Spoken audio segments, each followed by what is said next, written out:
that when somebody looks at your resume, they're not just like, what? Like, I'm not reading this.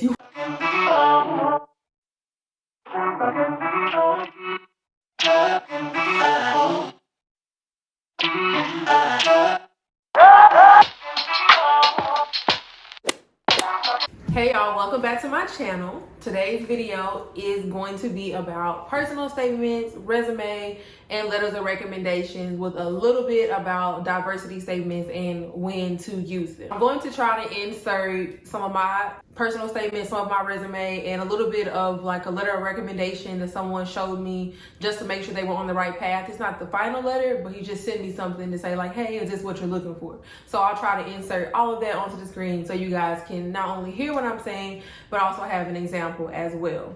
So bear with me, I got my iPad again.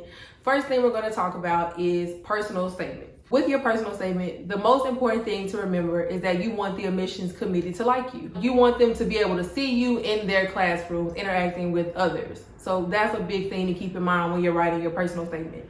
Basically, you want the personal statement to talk for you because you're not able to do that. They literally are just reading this document and figuring you out from that document, as well as the rest of your application. But a personal statement is really a chance for you to be personal, honestly. So you don't want to brag, but you don't want to sell yourself short is a big thing to keep in mind with that. And you also don't want to just restate your resume. They have your resume too. If something literally ties into your personal statement that was in your resume, that's fine. Like, for example, I talked about my childhood and some experiences and things that I went through. Well, I worked at a family law firm, so I was able to tie in that experience with things that I saw as a child. Another thing to keep in mind is even when you start writing, you write the personal statement, you think you're done with it, leave it alone for like a week or two and then come back to it. Because one thing I noticed with my personal statement is every time I read it, I was either able to make it shorter or I was able to make my wording more concise and more clear. Because sometimes I felt like I was rambling in my personal statement, like I ramble in real life. So I had to really work on making my personal statement very concise and clear and get to the point, but still let you know who I am. So that's something else to keep in mind. You don't want to go over your page limit. So make sure that you pay attention to the page limits that the school has on their website or on their application. But also with that, I'm a big fan of, I do not think, let's say it says 2 pages. I do not think you should go all the way to the bottom of that second page. I think that shows that you really were struggling to get to that 2 pages. Leave a little bit of white space at the bottom. That's just my tip though. And because I think you should read it once a week, twice a week, go back to it, make edits, I think you should start on your personal statement early. I think it should be one of the first things that you work on. Maybe even before your LSAT prep or at the beginning of your LSAT prep, because I think that gives you a chance to look at it from a different lens over time. So I would definitely suggest getting your personal statement, your resume done at the very beginning of your application process.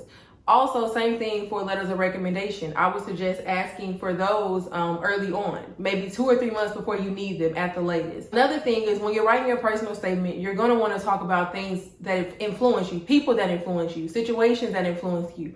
But make sure you still talk from your point of view. You don't want to make the other person the main point. You don't want to make the event the main point. You want to talk about how it affected you and how it led you to law school. You don't want to focus on, oh, well, my mom did this, and then talk for a paragraph about your mom only. You want to tie in, well, my mom did this, and that made me feel this way, and that made me want to do this.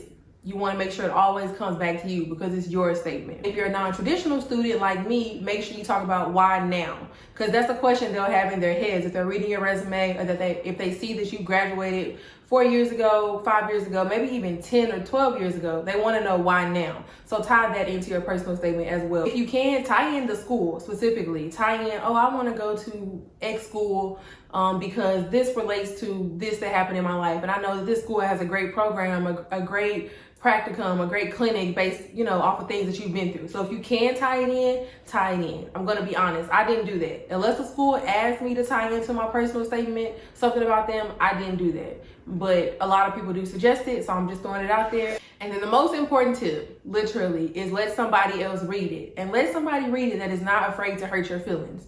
Don't get your mom to read it or somebody that you know is always saying nice things like, oh yeah, it looks great. No, you want somebody who's good at writing, good at editing, who's literally going to read it and then say, nope, change this, change that. What does this even mean? You want somebody who's going to do that. And you may even have, if possible, have more than one person look over it. I had a friend look over it, and then I actually paid somebody like $10 a page to look over it. You don't have to do that. If you have friends, especially if you're still in college.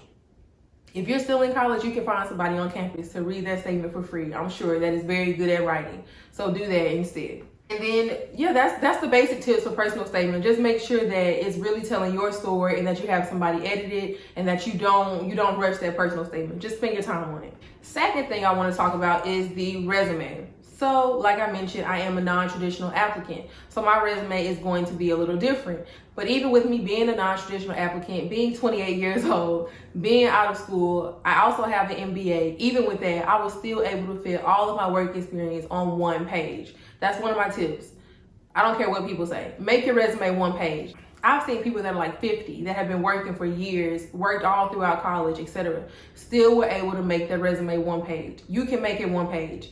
Trust me. Also, when you're making it one page, make sure that your bullet points are quantitative. So, for example, I exceeded my sales goals by 20%, or I was able to raise revenue by $1 million. Not literal numbers, but just make sure that you can actually show what contributions that you made. You don't want to just say, I did administrative duties that assisted with selling products to X, Y, and Z. Okay, that's good and all, but what was the benefit of that? So after you made those sales or whatever, how did that impact the business? You want to be able to show the impact that you made in all of your bullet points. Also, make sure that your resume, your formatting is okay. I would actually suggest printing out your resume once you're done with it and making sure that it looks okay in a Word format and a PDF format. You want your formatting to be clean, concise. You want to leave enough white space on the page that when somebody looks at your resume, they're not just like, what? Like, I'm not reading this. You want to make sure that it's just the formatting is very clear and that you have white space on that page, your one-page resume. Don't lie on your resume, but make everything sound as good as you can. For instance, I worked at a call center in college. I didn't just say I answered phone calls and tried to sell American Express cards.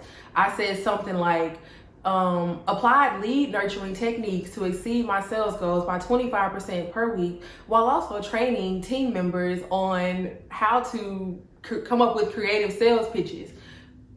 I did all that, but literally it's just me telling people, hey, if somebody calls, don't say this, say that. But see how I made that sound better, but I didn't lie? The same thing. You just want to make everything sound as good as you can, for sure. And then also, don't forget about like your side jobs. I don't care if you worked at Burger King for 15 hours a week, 20 hours a week. If you did that while you were in college, it's a lot of people that do not work in college. So if you're able to show that you are a hard worker, that's what you really want your resume to focus on. Same thing with your volunteer experience, your extracurricular activities. You want to show that you are able to make an impact in society, that you care about other people, that you're hardworking, that you're able to juggle multiple tasks and activities, that you didn't just go through college and not branch out and do anything else. You didn't just go to class and go home, pretty much. You want to show that you were involved in other things somehow, some way. I'll try to insert my entire resume here so you guys can see that. Last thing is, well, semi-last thing, I want to talk about diversity statements a little bit.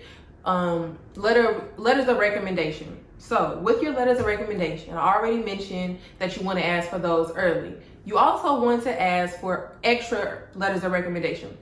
You don't want to just ask for 2. For instance, when you are waitlisted, something that you can do is send additional letters of recommendation. So if you already have extra letters of recommendation on file, you don't have to have that concern. You could just send one of those extra ones, add it to your file on LSAC, and then send that to the school. So always ask for extras. Also, I know a lot of people say that your letters of recommendation need to be academic. I definitely agree with that. I think if it's possible, for sure do it. Have somebody that graded your work and that can show your writing skills, your analytical, your problem solving skills. For sure, I agree with that. However, if you're somebody like me that's been out of school for 5 years, you can still find somebody that you were employed by, or somebody that you volunteer with that can show your problem solving skills, your writing skills, your personal communication skills, how you're able to work with others. Those are the things you want your letters of recommendation to highlight. So if you can't find academic, just have an employer, a volunteer coordinator, something like that, that can write you a good letter of recommendation for sure. Make sure that they also, if it's possible, to talk about something that you overcame. If you were in a class and, you know, at the beginning of that class, you started off making a D, I don't know, and then you were able to bring yourself up to an A or even a B plus, Ash should recommend to talk about that. That shows that you were able to get in the class, pay attention, focus, and learn and improve your score. That's a good story to tell. They may say something like, Latasia was one of the top people I ever taught in 25 years of teaching. She was able to come into class and she had great presentations compared to her peers. Something like that. You want them to be able to compare you to others so that the committee has something in their mind of what type of student you really were in that class. Okay, yeah, so that's pretty much all of my general tips for personal statement, resumes, and letters of recommendation. So I know some people are probably wondering, okay, when do I do a diversity statement? I did not do a diversity statement at all because I felt like my personal statement did enough of that for me. My personal statement touched on, you know, tragedies in my life. It touched on my upbringing. It touched on my experiences growing up in the South, being a Christian. It touched on all of that. So I didn't want to write another statement that was going to sound like, honestly, like I was whining. So I didn't do it. I'm going to be honest with you. However, though, if your personal statement is not based off of something personal, like, for instance, some people do personal statements on their studying abroad. Okay, that's not personal. So if you are somebody that has diversity in your life, you can still do a diversity statement for sure. So those are all my tips for, you know, your documents that you submit when you're applying to law school. My next video will be a vlog. I want to do talk about my Georgetown law interview I just did, talk about some of the acceptances that I've received so far, and then also I'm going to a Black alumni event for UGA tomorrow. So all that will be in my next vlog. So if you're interested, go ahead and subscribe and leave any comments down below. Thank y'all. Bye.